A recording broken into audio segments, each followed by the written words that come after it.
Adam Marshall, if I could start with you this time, the business case for the high street. How can we reinvigorate it?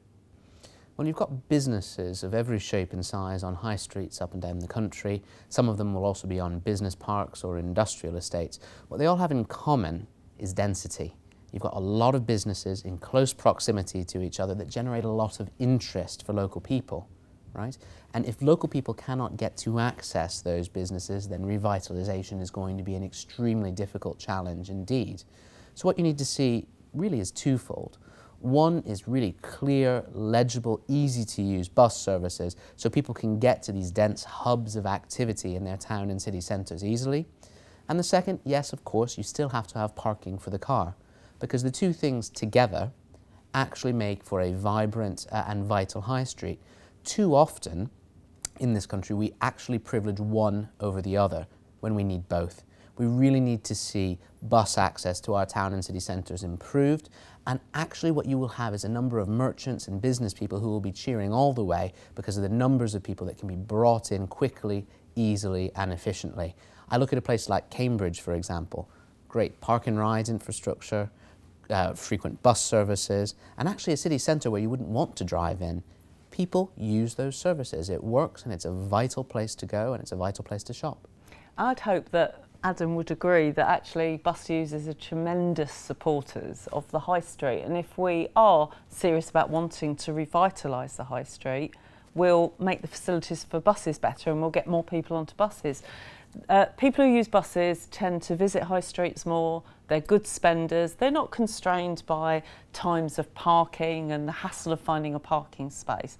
And you've got some tremendous examples, haven't you, Adam and Tim, like in York, in Northampton and many other places where you've got a lovely ambience of a high street regeneration, but you've also got very good facilities for buses. And the statistics support what Gillian said. 40% of the people who come to a high street come there on a bus. One of the problems I think that a lot of people have is those who don't live on a main highway. And I suppose I'd address this to you, Tim. How do you get people from rural areas that aren't well served because they're not economic routes to you? How do you get over that as a provider of the service? Well, this is where there's a crucial role for government. You know, the bus industry has to come forward and shoulder its responsibilities. We operate commercial networks. We have to deliver hundreds of thousands of pounds, millions of pounds in investment in new buses to run those commercial networks. But there are some routes that are simply not commercially viable.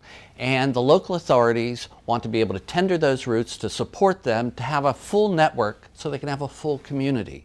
And it's the support for those kinds of routes, it's support for the concessionaires who need help to access the bus network is the real critical role for the government. And we can be more creative as well.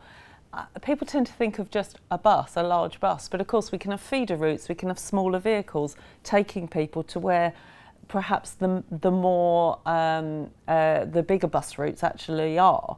In other words, you can manage the situation, but as long as you think, how do people travel, what is it that they want, and how do we actually meet that demand? Robert, if I could make another point about the high street, however, that as an operator of buses, that is somewhat galling, because I think it illustrates how it's so easy to overlook the critical role buses play. The government commissioned the Portas review to how to, regenerate interest in the high street and support the high street. And I think that was a brilliant initiative because, quite frankly, as an American, I can tell you, I think part of the real genius of this country is its vibrant high streets. It's such a relief from the endless, faceless, soulless malls you have in the United States. Yet the Portas review, while it came up with a lot of interesting facts and points, completely ignores the bus.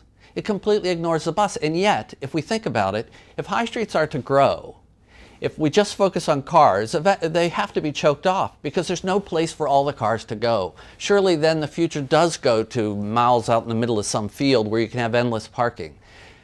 If high streets are going to be supported, you need bus networks because they're the solution to congestion. And that's really what will support high streets over the long term.